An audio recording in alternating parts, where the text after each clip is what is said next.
pas awake dhewe wae sisih tahap wis pasinaon.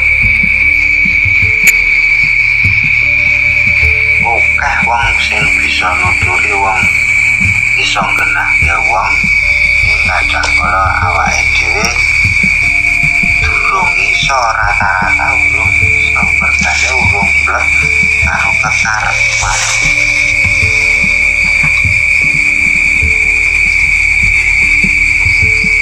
Wong kang iso nglungguhke awake dhewe, wong kang iso ngepaske karepan kuwi mau manut swara atine sing resik.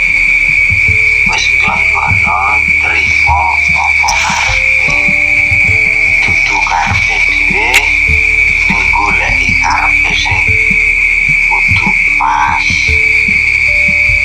Berarti nek awake dhewe omong digugung wong dilalai pas, kuwi yo pas dong karepe.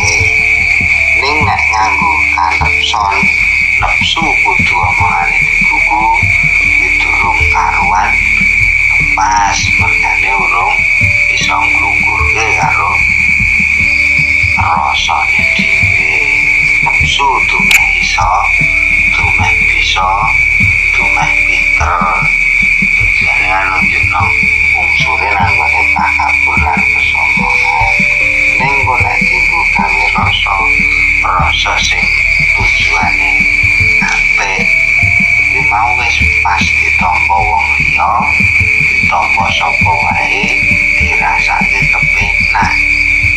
Mergane ora duwe pengangen-angen kesombongan, pengangen takabur wis ora ana, ditampa kepenak. Nek isih duwe tujuane aku ki luwih pinter, aku ki luwih iso tinimbang kono, kuwi mesti kanggo ana wektune kleru.